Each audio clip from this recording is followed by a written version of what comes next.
What's up, everybody? Welcome to another episode of the I'm Here For podcast. This is a podcast where we have real transparent conversations with real people doing really cool things with amazing stories. Through the good and the bad, through the crazy and the mess, we're here for all of it, whatever you got. And so is this podcast, and so are our guests. And today's episode, I've been so excited about this one. I've known this guy. I've known about this guy for some time now. He was early in the invite list. Took me a little time to get my schedule freed up to get this guy in here. I'm so glad that he is here with us today. The legend. The legend. Look out. The legend. Frank. The Hall of Fame. Rock and Roll. Wow. Pennsylvania Hall of Famer. So blessed, Pastor Justin. I can't believe it, but it came by one little move. Things were slowing down around here. You can't be up on top forever in this business anyway. Right. And it was slowing down. I couldn't figure out what I'm going to do. You have to make a move. That's one of the things. A friend of mine called me from the Central Pennsylvania Bible Belt, if you will. And he said, Frank, would you come down and work for the teenagers in this area? I'd love to have you. So we worked out a deal. It wasn't anything extravagant because we're just going in to try this thing. Well, we played for the teenagers there at a place called Denver Park. It's in Denver. And the kids started, each week, the crowd got bigger and bigger and bigger. And we were playing things like Kiss and Uriah Heep and Jimi Hendrix, and they loved it, right? So we ended up there, but we never got into that area. Yeah. If it wasn't for his name was Jerry Bowman, and he was running for the JCs in that area. Okay. And he wanted to do something for the kids. And then we would have never gotten to Central Pennsylvania if it wasn't for that one particular move. Really? And there we were now. Now we're in demand. Frank Jordan of the Jordan Brothers. Yeah, they wanted us, and we were offered jobs here at the high school and da-da-da. So it worked out really well. And we ended up now with the honor of being in the Hall of Fame. That's really cool, Frank. Is. Oh, it's something you only dream about. You only dream about. You never get that to that point. And I remember, you guys kept that pretty quiet. So for all of my guests, right, like Frank Jordan of the Jordan Brothers, pretty well known in the region. Really, really amazing stuff that you guys did. Thank you. Yeah. Very popular. I guess most of your playing career, when the rise of it was in the 60s, is that? I'd say the start of it would be the 50s. 50s? And then working up. And what we did was jumped on rock and roll right away. Yeah. Through my dad's suggestion, he said, because we were playing old standard Stardust and Don't Blame Me and songs like that. And we were doing weddings, bar mitzvahs, we were doing everything. Yeah. And he said, jump on this. And it was Bill Haley and the Comets and Rock Around the Clock. Yeah. Elvis, all of his stuff, Hound Dog, and we jumped on it, and next thing you know, we've built up a following only with rock and roll. Yeah. So it was a blessing in itself right there. So, we were very, very fortunate to get into some teenage dances where we worked a percentage. Yeah. And the rest is history. I mean, I used to work on a 4-foot platform on Willow Lake. That was the dance. Yeah. And I'd look out the window, and I always had an idea how many kids are going to be there. That was just all the way down the road to 61. Wow. And we were talking about, and these guys from Reading who were at the Hall of Fame, they gave me honorable mention, and the brothers. And he said, I had my mother, now he's older now, and I had her take me up there just to see and hear the Jordan Brothers every week. And he said, I'd just sit there and watch, try to pick things up, of course. And so there you go. It just all seemed to just melt into one thing after another. And I could go on. Yeah. But we got in, my dad said, let's get a record out. Yeah. So we went to Philadelphia. We loved Jamie Guyton of the sound of Dwayne Eddy's guitar. It was called The Twang's the Thing. And we just loved that sound. So we wrote a song, and we ended up going to Philadelphia, and next thing, we got a contract. Here we go. We were on our way. It was fantastic. Man, that's exciting. Fantastic life. It's pretty cool that your dad really pushed you guys to do it. He believed in you guys. Yes, he did. He was the whip. He was. We called him the whip because a lot of guys faltered. They just go, I don't want to practice, and I don't want to. So he had so many things that when you're young, you're not thinking in the line of, okay, we're going to be stars or whatever. But he had foresight. He had vision. And, he got us that record contract, and he worked with a guy called Harold Finfer, who was the head of promotion at Jamie Guiden Records. Both of them hit it off because my dad was a Teamster bigwig, and he was in the record business bigwig, so the both of them just clicked because one was saying how to do this and one was saying how to do that. Everybody used to say, if it wasn't for your dad, because see, it's hard when you're leading. Yeah. And how do you make the correct decision? They said if he would have left us go with a song we recorded called Give Me Some Lovin', we would have been, top stars. And my dad, all he said to Jamie Guiden was at the time that Give Me Some Lovin' came out. Now, they made a deal with Mercury Records. There's another thing I was so very proud of, a major label. Yeah. And Harry said, yeah, that's great. We'll get you on there, and I have my people, and we'll work it. Well, they said,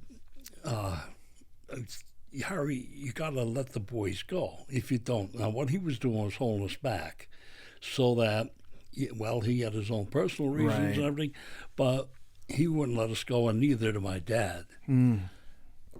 Luckily enough, they said no. Because here's what my dad said, and he was some kind of a businessman. He said, you match the money they're making at Willow Lake right now. The dances were packed. I mean, and that's why Philadelphia got interested in this. They're seeing kids following this.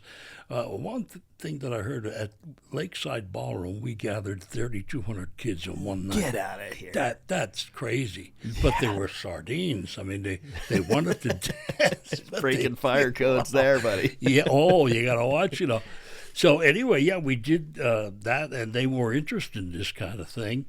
But my dad said, no, I'm not going to let them go, not yet. But they kept saying to my dad, watch how he worked. And you got to let them go. As my father's name was Angelo, he said, let them go, because this is it. Now the record company's saying this too. Yeah. And so he come back and he said, well, I'll tell you what, match the money they're making right now at Willow Lake. And they said, oh, we can't do that. He said, well, you're guaranteeing me this is it and you're going to make all this money. If you're guaranteeing me what's the money that they're making there, this should be nothing. But that's not it. You can't do that. You can't deal and yes, you can, because that was it. We're not going to let them go. Yeah. And it ended there. Really? So that was it. It was a business transaction. It wasn't my father saying, no, you can't do it without coming out with something. Right. That's the way he was. He had vision. And it wasn't truly his fault. It was like, okay, they didn't go for the deal. Yeah. It's over. So took a shot. Yeah, he took a shot, and that's the kind of man. But at the base of it all, he believed in you guys, saw the gift you guys had. Yes. It was you, Frank, you played the saxophone. You had 3 brothers that were part of the band. Yeah. What was everybody playing?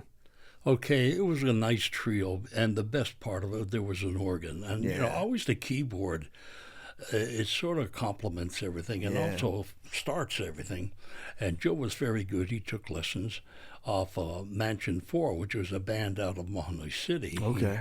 And my Uncle Louie was the guy who taught him keyboard on an accordion.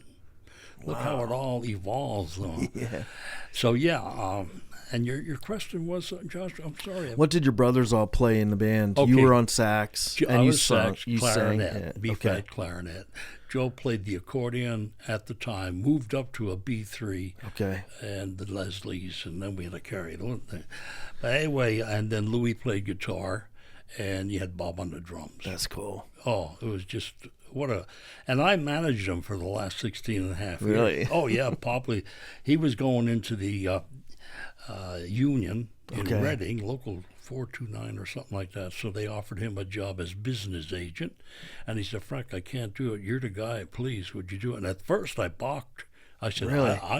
That's huge. Yeah. And I was only a young guy, 16, 17. I said, no, I can't do that. No way. He said, you're the only guy. You're improving yourself in this and that. So I took it. Yeah. 16 and a half years of whatever you want to call it. It was great. Working with them, though, was easy. Other bands have problems. Maybe it might be the wife, or it might be college. Or in college, and I have that, or service time. Yeah. And we had that too. So you guys all get along pretty good? Was there ever any conflict or anything? That was now, of course, with brothers, you're going to have conflict. I mean, it's going to happen. I'm not going to lie. And we had disagreements too, even within the music vein. But we worked it out, and I think what it was respect for each one. Yeah. I respected what Joe was doing. I respected what Lou was doing. They were stars in their own right, and if they had a solo career, here's a quick story. We were doing a recording session in New York, and Bob could read drums. He was taught. Did you ever see a drum music sheet? Yeah. It looks like Chinese. Yeah, I don't understand it at all. Either. Well, he could read it. And we were doing this session, and someone came over, oh, my God, you can read. How would you like to work for us as a studio musician? Really? Because they knew it was hard to get a guy that could read, and they had a guy who would compose and everything and write it out.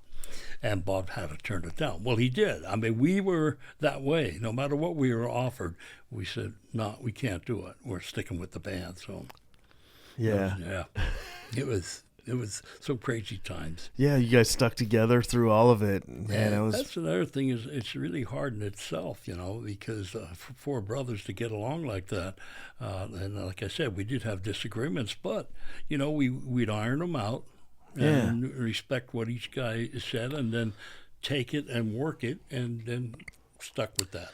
I wish more people were like that today. Wouldn't that be great? You got a lot of things coming to me. Like, I'm hearing a lot of things in what you're saying. One, you had a dad who believed in you guys and saw the giftedness. You had brothers who didn't let the the conflicts, the little stuff. I mean, that happens. I have three brothers too, like I get it. Like, there's you do? always going to be, yeah. You know where I'm coming from. There's always going to be something, but the littlest things. You didn't let it grow into bigger things. You didn't let, road bumps turn into mountains. Right. And just hearing you talk about how gifted your brothers are and how good and talented they were. I wish more people were like that today, even within the family unit, like believing in each other, seeing the gift and what other people bring to the table, and having respect for them, even if you don't. Respect's the word. I mean, you got to respect what the guy's doing. Don't just say, oh, he's part of us and we could rule over, do our thing and influence them to do it. You talk it over, and that's communication. You got to do that.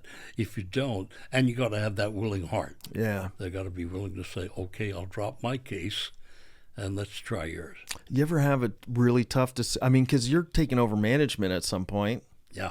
You ever have to make a really tough decision with that maybe not everybody was on board with right away? Yep. Well, Corey, you always have. I wish I could bring one to mind, because there were quite a few. Yeah.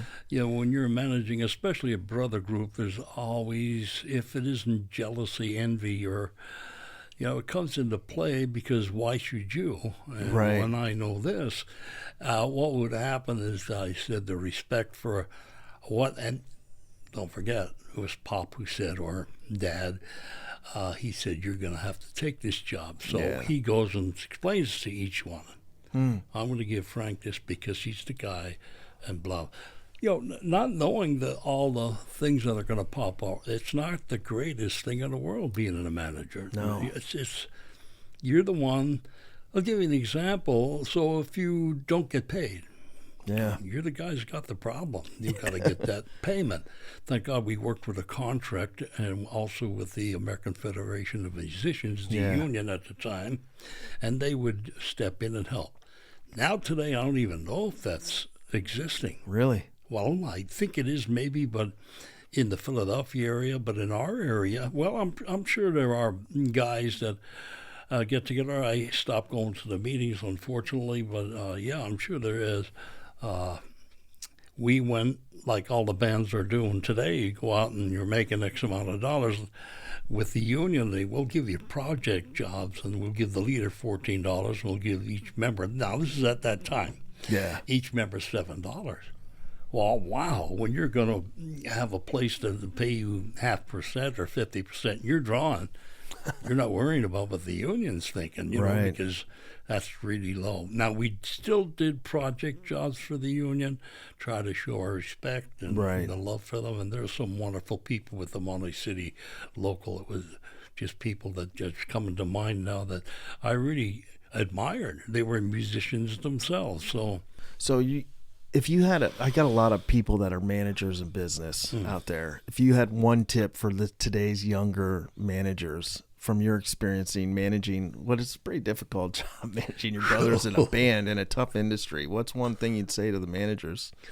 You know, I always kept a calm attitude, and not that I'm sure, but that I let that respect come out for them and their ideas and what they were thinking. But I would say, you know, keep your cool. Yeah. Don't flare up. I think what they do wrong is once they do that, now you got that, you know, it's fighting all the time. And so now you got, you know, well, heck with him. Yeah, it starts to grow. So that, you know, and either you lose the guy or you live with him. And now he's that mad that everything he does now, it's not in the right vein. You know, it's not. You want guys to trust you and help you as you're helping them. I always did. I said, look, you know, there's one incident where, you know, they didn't agree with me. Yeah. Well, I'm taking the phone call.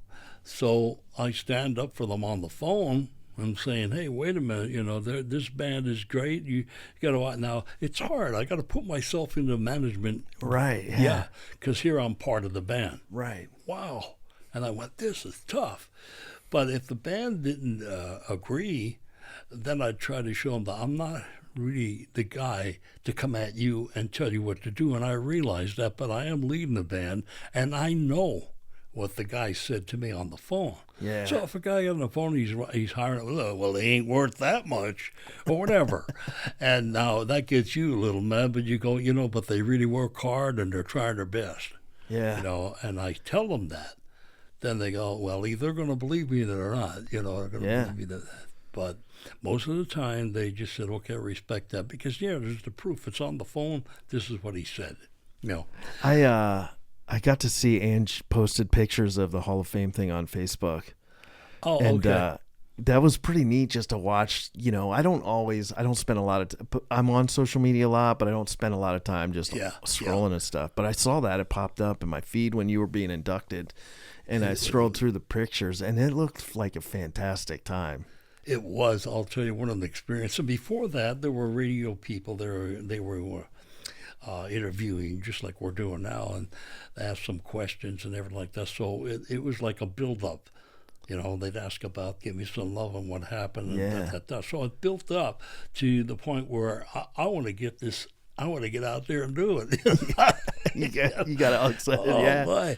So I went out. The best part I liked about that whole thing was the audience. Yeah. Because if you're familiar with the song, when I went, give me some love, huh? And you'd hear the people out in the audience going, give me some love, you know, the answer. I didn't ask for it, like a lot of guys who put the mic out. Yeah. Well, I did eventually because it shocked me at first they're singing this, but that's how familiar they were with the record, and it just made me feel so good. Yeah. Because all of a sudden they know the song I'm singing. Oh, yeah. With the help of the Spencer Davis Group, which are the guys that didn't release it. It was on their album. Okay. And New York called us and said, what do you think of this? And they said, well, they had the idea that they'd cover it. So we did. And it was just the way we heard it. Yeah. Not the way Spencer Davis did it, because they went, oh, my God.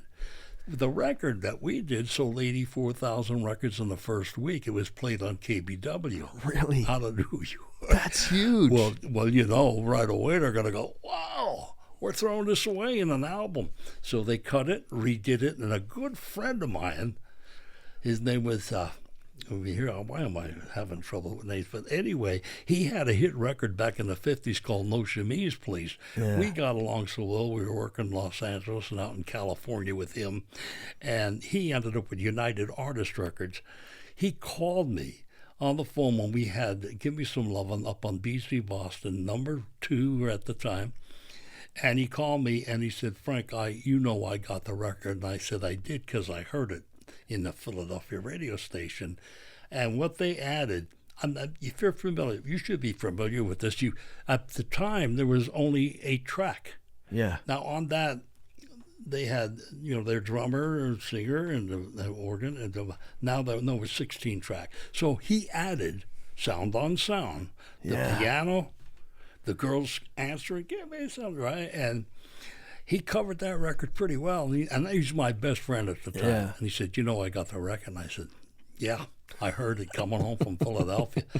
And he said, I'm so sorry, and he was really apologetic and everything. But that's the business, what are you going to do?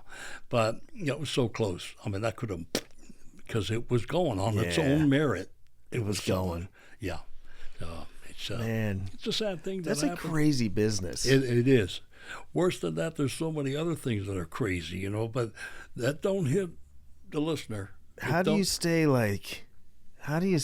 sane, level through the whole thing? Well, you mean as far as getting a big hit? Because that was Pop. He was the whip. Yeah. No, you don't do that. You don't do that. You're no better than anybody else and right. all this. Kept you in line. And he did it with if I ever catch you, that kind of thing.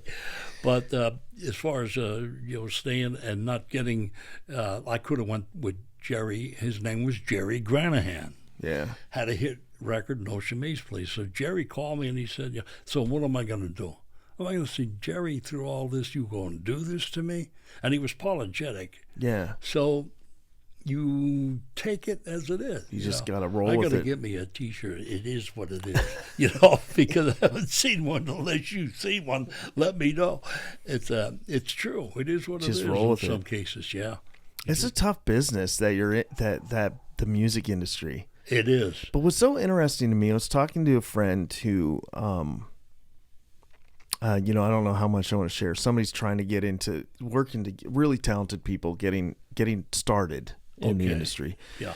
And what I discovered through that conversation is that there's a lot of musicians who are just aspiring to do what you guys did. They can make a good living today just doing what you guys do without being the generational talent that everybody knows, like a Taylor Swift or whatever, Yeah. There's a lot of people just doing it, doing the concerts and doing the contracts. Working hard. Yeah, working hard and doing it because they love it. Yeah. And they have their followings, and they can make a good living off that. Well, the funny thing is, if they're real young, and this happened to me, when things went bad, I was looking for extra ways to make money, and I took this band under my wing, and I tried to teach them every facet that I could, even as far as playing, and then taking care of the bus and things like that. Yeah. And everything went fine, but all of a sudden they just didn't like the fact that I said, you can make at least $500 a gig if you're, and they're thinking already, they're going to make thousands. Yeah. And they went, $500? I said, well, you don't start out right with getting the big bucks. If you make it, then you get the big dollar. Oh, no. Well, so they were expecting me to get them that big money later, and I was willing to work with them and try to get the money slowly and then build it up. That's what we did. You got to have the following if you don't. Yeah, and you got to build. You got to start where you're at and work your way up. And I remember, if that's anything in life, I remember people ask me a lot of questions about preaching or speaking in front of large groups of people. Yeah, and the people that are usually asking me a lot of questions about that aspire to something like that. Maybe they're gifted. Maybe they feel the start of what in my world we'd call call, if we're talking about pastoring or something like that, through our shared framework of faith. But sometimes people just want to, they want the stage, or they feel a pull to that. Mm-hmm. And I'm like, man, I started talking to 2 or 3, small little groups of people. Yeah. Not big groups of people. You got to grind a little bit, because what people don't realize is that if you get all of that fame without the lessons that you learn along the way, it's a dangerous thing. Yes, it could be. God's teaching you a lot of things starting out. Always give the credit to God. I think that's what you got to do. You can't just say I'm this, I'm that. Yeah. Fortunately enough, we had a priest. We were Catholic way back then. Yeah. And That's another story, but his father Breen, I'll never forget it. He had a boys type town thing in Philadelphia, and he asked us, "Will we go and play for the kids?" Yeah. We said, "Yeah, we'd be glad to." He said, "I can't pay." He said, "But I'll do is give you the facilities, the grounds, the swimming pool, everything that's there for the full day." And we loved that, especially the pool part. We all love to swim. Yeah. And he got us, and by the way, there was also a school there for priests. I'll never forget, they were asking questions of us guys, and they said, "Well, what's your favorite team?" And I think evidently at that time, the Dodgers were really, really hot. Yeah. And I pulled that out. I said, "Oh, the Dodgers." And I went, "Oh, all the priests, oh," you know. But I think it was a school for priests at the time. And got to meet them. They were just wonderful. But yeah, we performed for the kids, and that in turn gave us a chance to be under the priest as our boss, I guess you could call it. But he also prayed for us. Yeah. And I'll never forget, I could hear, and he said, "Father, you know that this business is in some ways very precarious, and where you could get involved in some things that you really want to stay away from, and I would love you to watch over these boys and make sure that they don't get involved with anything like that." And I think that really helped. You feel like that prayer was answered? I think so. Yeah. Because even though bad things happen where you go, "Oh, no, we tried so hard and this didn't work, like give me some loving and everything," Yeah. you still put your faith in God and saying there's a reason for it. I always did that. So who knows what would have happened down the line? Plane crash, car crash, because you're always traveling. Yeah. Especially in the record business. And, I always thought there's a reason for this. It might be that it saved our lives. You don't know. Yeah. But you got to keep that faith. Keep the faith, Faith has been an important part of your journey. You better believe it. I mean, I got to know you. For people that don't know, I know you through church, right? Like, I get to see you here. I love your church. I love all the people that are on your greeting committee. When we were talking to Carol and we came in, it's like amazing. Right away, I think if anybody didn't know me, I think I'm known. Yeah, now you are.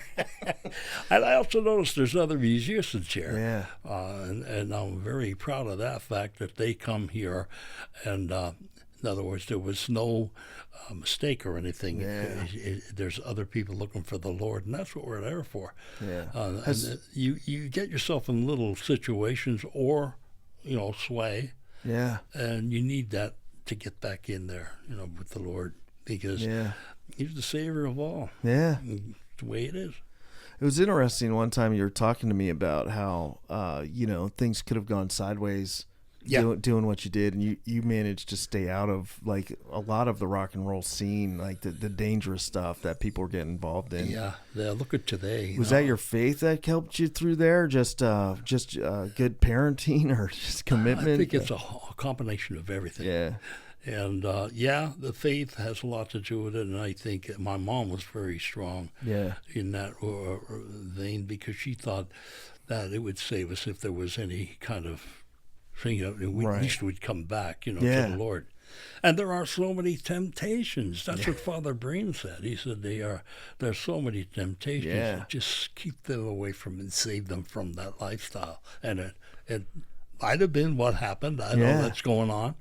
But, it means a lot, I think, to hold on to your childhood, where you're brought up, and hold on to those values. Yeah. And you look at the business today, I'm just trying to get my daughter, and her name's Megan, and trying to get her into the business. So she was doing, I don't know if maybe you're young, but it was called Angel Baby by Rosie and Originals. Really? I had her singing this, and she sang it. Oh, my goodness, it was beautiful. And she could play piano, too. Yeah. And she got married now, and she moved away. She's out in Connecticut, but she's a school teacher. Yeah. But I thought, don't drop it. Always, because my dad always said, don't drop it. Keep playing, and you never know. So she does play, and but I mean, it's just stay with the faith with your parents, and that's what she's doing too. And I did. You gotta watch, because, like, I think where it led me into this is look at the business today. I mean, I could name names, and I don't want to. Yeah.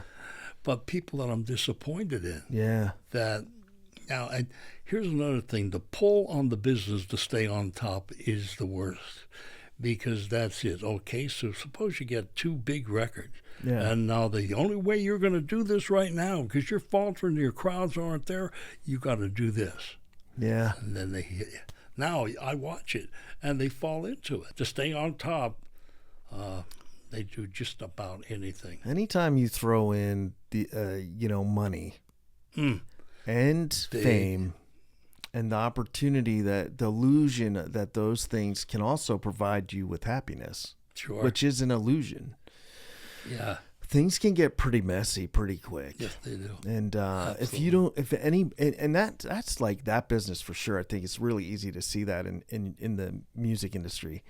But in any business, if you throw in that desire for money and a little bit of pride and thinking that notoriety and money is going to answer the problem of your soul and make you feel fulfilled or happy or meaningful or give your life purpose, you're in for a crash. Yeah. Those things money's great. Like, we all need money, right? Like, there's nothing wrong with it. It's inherently neutral.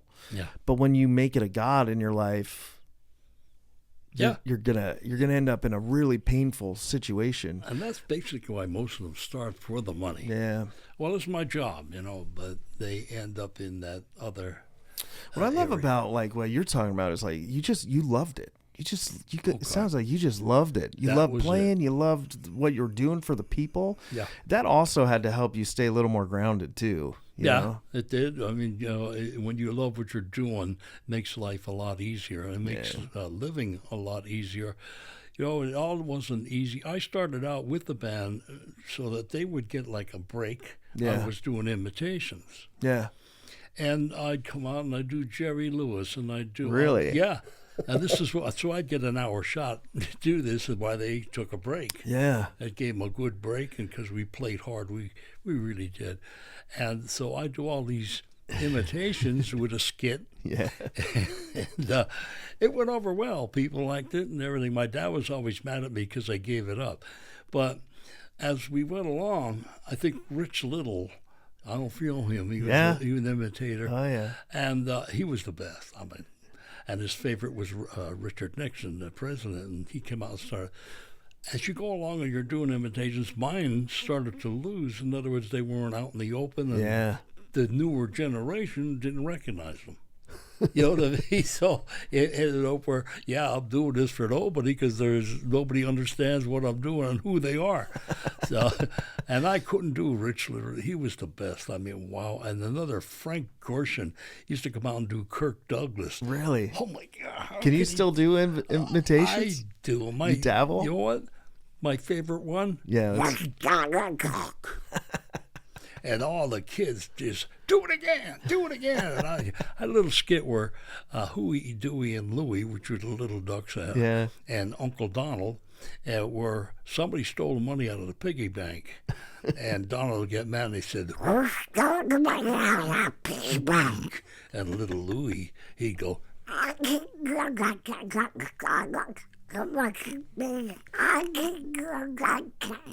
well, he'd get madder and madder because none of them. And they'd go on. And the kids loved it. And so everywhere I'd go, like, do Donald Duck, do Donald Duck. But there were other ones. Jerry Lewis was a favorite of mine because he was kind of simple. Yeah. Just get the voice up a little higher, Oh, man. And all this crazy stuff I used to do. And it took up an hour, and they'd get their break, and, it was fun. It was no break for you, though. No. And you know what? Here's one of my gripes. I got into radio. Yeah. And unfortunately, it's at the time of Big Boss Radio. Really? I met Long John Wade and all these big guys from Philadelphia, High Lit and Joe Niagara. But it came into, you call it Big Boss Radio, where everything's written on your 45. You pick it up. Okay, intro, which means you can talk only up to whatever's on there. If it says 07, it's a 07 intro. What can you pop in that time? Or it says, you got a log, no rap, but you had to wrap up a record. So if you had 27 minutes, you could do pretty good. You maybe even notice, I don't know if that is still the format, but it got tough. You know, you were guys were fired if they call it stepping on the vocal. Really? When the record starts and the vocal comes, oh yeah, you couldn't step on that vocal, keep talking over it, or that's what they called it, stepping on. You got fired. Wow. Simple. So yeah, all that was interesting. I mean, I loved radio. Do you love doing the radio? I love it, yeah, and I always did. I still have a couple offers. I don't want to just get back into it yet. I got things I'm thinking about, and man, I'd love to get back in. You got the voice for it. Well, thank you. A lot of people said, usually in my interviews, like you came right in here and you're like, man, these are nice mics, and this brings back memories, and you're talking about you got a great studio here. And it's awesome. Usually I'm like, I got the better voice out of the. You got the, but not today, man. Not funny. Not no, today. You sound good. This is the first time I'm like, man, I don't have the best voice on the podcast. Well, thank you for that. I've been told that many a time. You have a radio voice. Yeah. And it just inspires me also. You know, any compliment you get, the better you feel about it. You know? So helps you through. What do you got on the table here? This is this I'm excited about, you know, and we tried everything in the record business. You can imagine the type of music, and you had a switch. Yeah. When the Woodstock thing came out and everything, we were still doing, we were trying to bump into this stuff, but we were still doing the oldies type format. Yeah.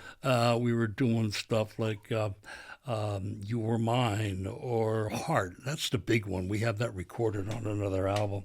There's 2 albums we put out, by the way. Yeah, I want to see this. These have the songs we were doing, but there was nothing heavy. So the big one here, Jordan Themes always played that. I played sax on that and everything like that, was a song called Heart. And we didn't actually do that song. It just happened where we put it on. It got so popular. It was done by a fellow by the name of Kenny Chandler out of Lancaster, PA. Yeah. Believe me, he was a Pennsylvania boy. And so, well, I got to get into that then. But here's the 2 albums. Yeah, let me see those. The first album we put out was that. That is so cool, man. Yeah. So you could see how we looked before. That's the way we sound on these records. Okay.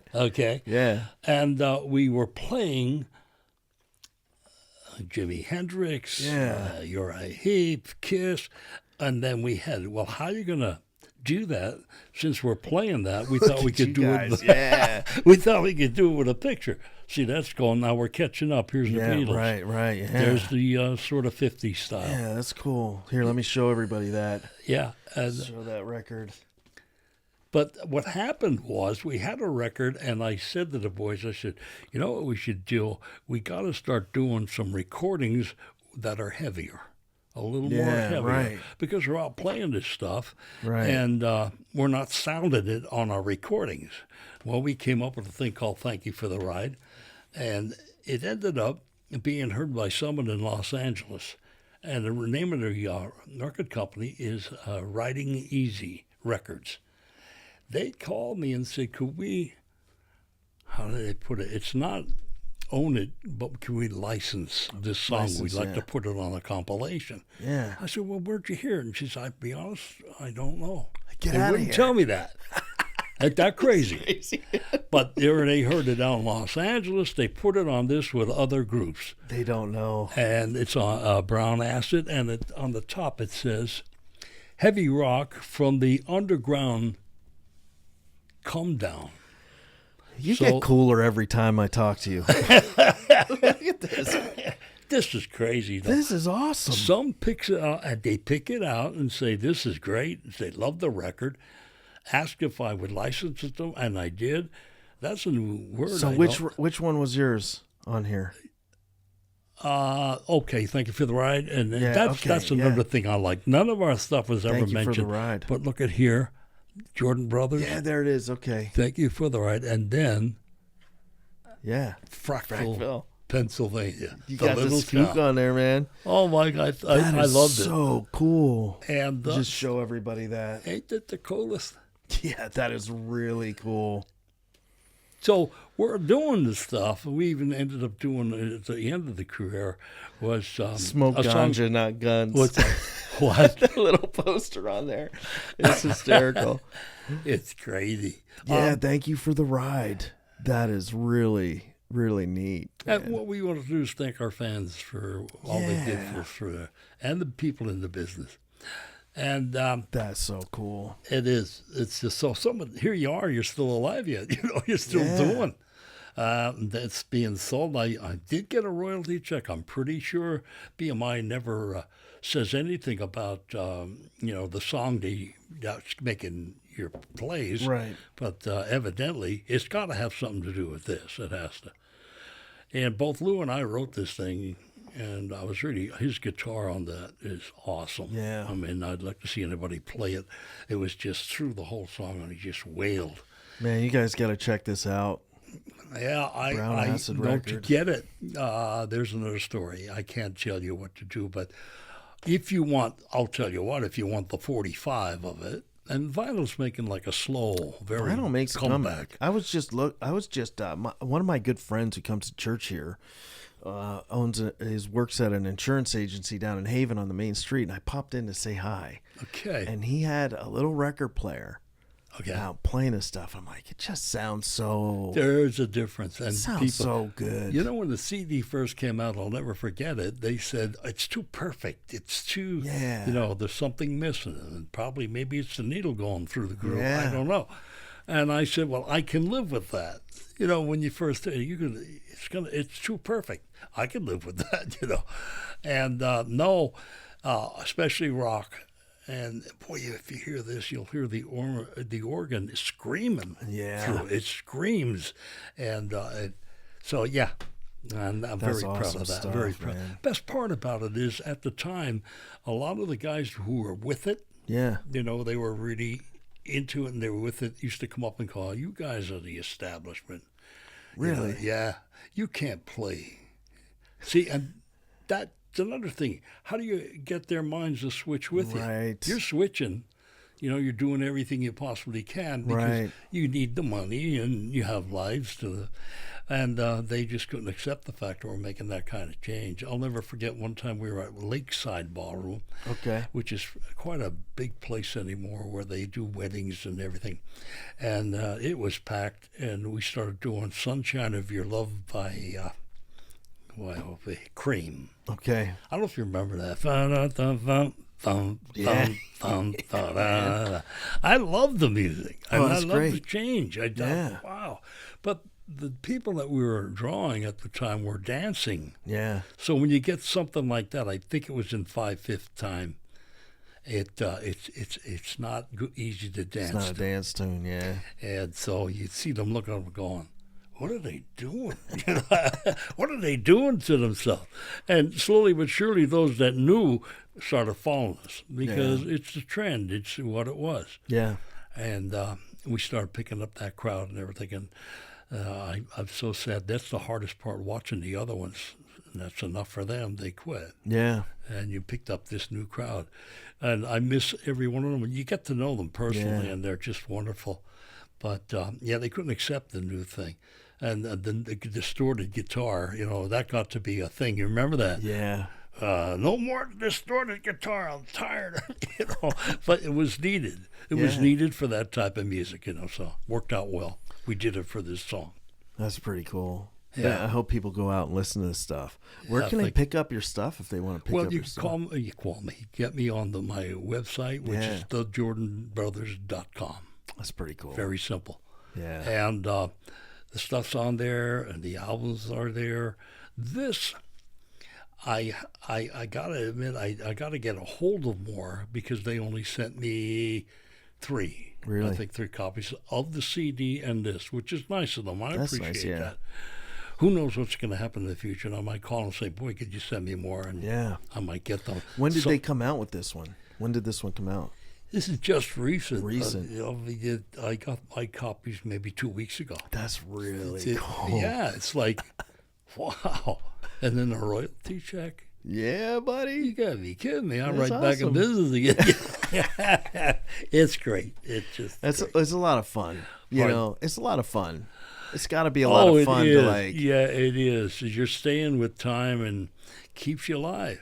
Yeah. You're staying. Plus, you with know, like what you did lasted. It wasn't just some flash in the pan thing. Like it had impact. Yeah. Well, there's another thing. You know, here we were being told, you can't do this, you can't do this, and we actually got over the hump. Yeah. We did it. Yeah. When I got this, and I went, "You're kidding me! Thank you for the ride. That's heavy. What do you know?"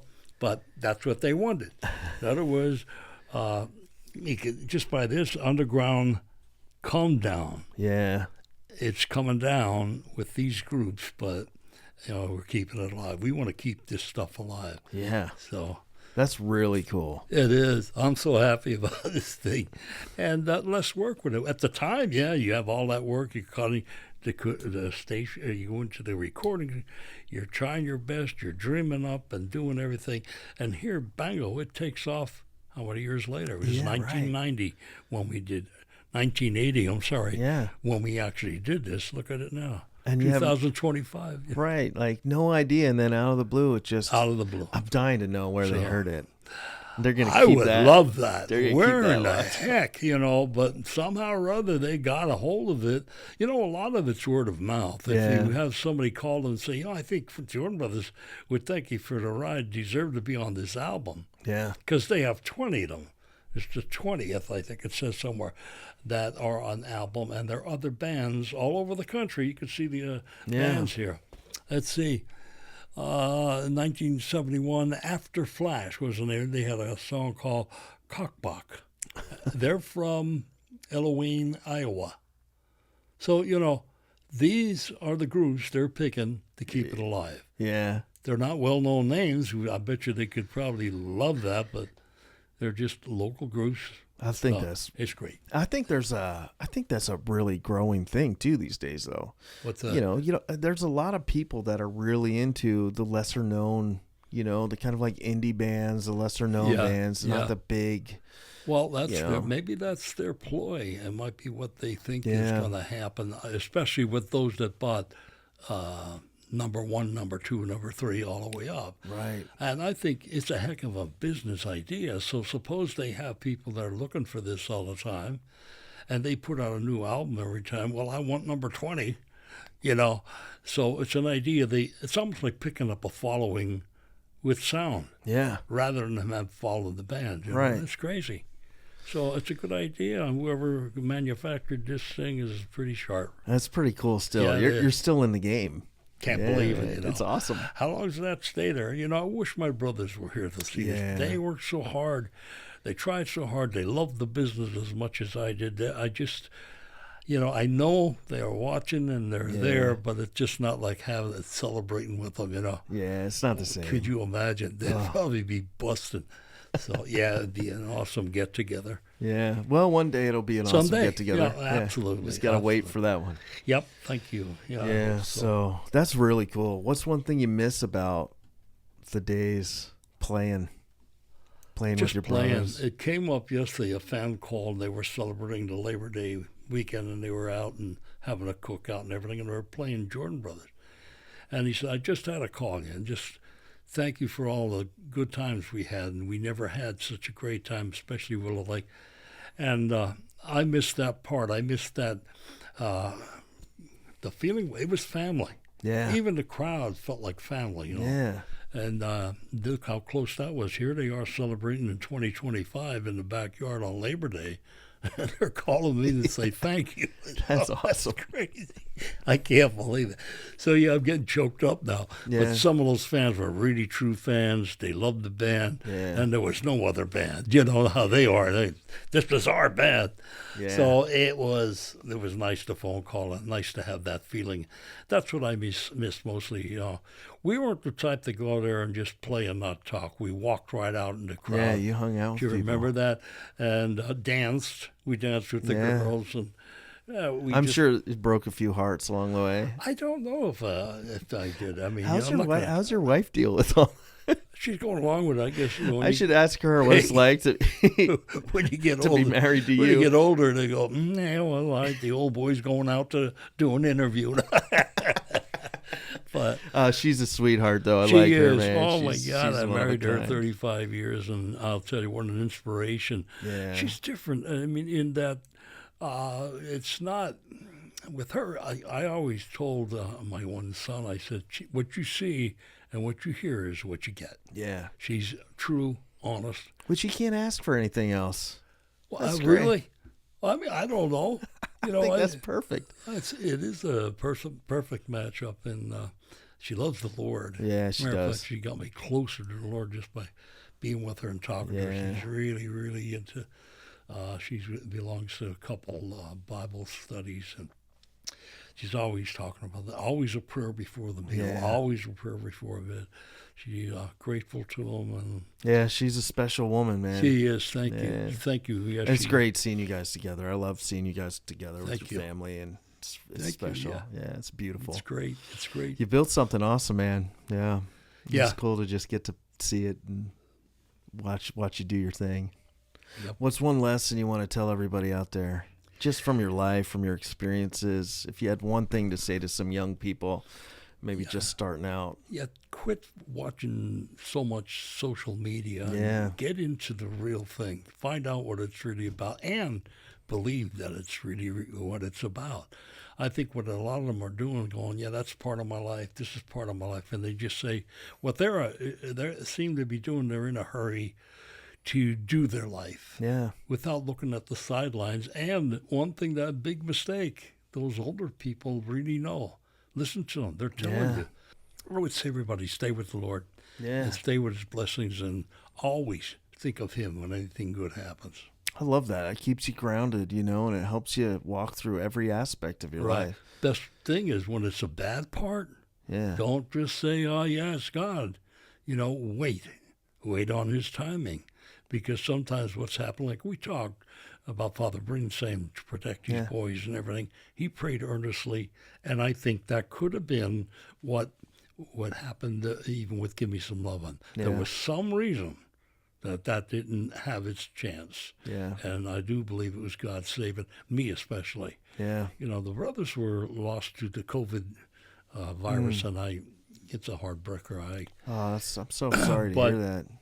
We can't judge, and we can't say, let Him be the judge. There's a reason for everything. That's the point. There's a reason that something happens, and He's the leader. He's the guy, So that's great, man. That's really good news, and timely too, because I feel like, the younger generations, even my generation, it's so easy to just get sucked into all the fast pace and social media and all that stuff, and you miss out on real life. Somewhere along the way, faith becomes just another sort of side thing instead of really helping you experience and walk through life. And that's a good message. I hope people take it to heart. I hope so. I really do. It's hard because you see all the other bad things happening, and then it's tempting. You're tempted with even social media, some of the things, it just drives me crazy to see everybody doing everything wrong to get attention. And I think that's what it is. They want attention. Yeah. And, I could go on, and I don't want to offend. I really don't. And I think that was not what our Lord wants.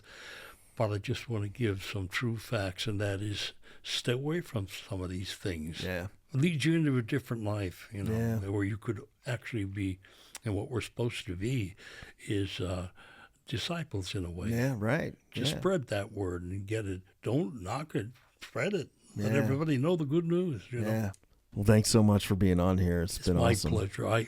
I was looking forward to this, really, and maybe help spread the word like we did. You said with good advice. It's just an opportunity I thought I'd never have, and I thank you for giving me the opportunity. Oh, man. No. Thank you is all on my side. Thanks for doing it. This has been intriguing, man. It's so good to get to know you even more than I have. That's great. And hear your stories and it stuff. Is nice. It's awesome. It is nice. I'm excited to be able to share them to my audience and I know there's a lot of your fans out there still, and hopefully some new fans jumping on. That'd be great. That'd be great, and I hope that this goes further so you have an opportunity to get it easier. Yeah, I'm going to check this out. Like, I'm going to go check this out. Yeah. It's heavy. I wish we had some kind of a way to play it, but it's best maybe the way it is and let it go at that. To hope we build up enough interest. Check out the Brown Acid, the 20th Trip, and make sure to check out the Jordan Brothers tune on there. Thank you for the ride. You bet. Thank you for this ride. And thank you for this. I appreciate it. Thank you. All right. Thanks, everybody, for being on here for another episode of the I'm Here For podcast. If these podcasts have meant anything to you, give them a like, share, a rating on Apple Podcasts or Spotify. That would be a huge help. Man, I appreciate you guys so much. I'm here for whatever you got going on in life, and our guests are here for it. I'm so thankful for Frank Jordan being on this episode. Can't wait to see you on the next one. Until next time, see ya. Thanks for tuning in to the I'm Here For It podcast. Just a quick reminder, the thoughts and opinions shared on this show are our own. They don't necessarily represent the thoughts and opinions of our employers, our places of business, our families, or maybe even people that don't want to be associated with us anymore. And honestly, sometimes we even question our own thoughts and opinions after these shows have aired. We're not doctors, therapists, lawyers, experts in anything except maybe overthinking things. Well, maybe some of our guests are some of those things, but for real, this podcast is not about offering you professional or therapeutic help. We're just here having fun. It's for entertainment purposes and maybe a little bit of education. Yeah, we hope it can make your life better and make you smile and encourage you a little bit. But seriously, this is more like a group chat that you didn't know you needed. So don't take anything too seriously from us without at least double checking it with someone who actually knows stuff. Stay kind, stay curious, and no matter how weird it gets, we're here for it.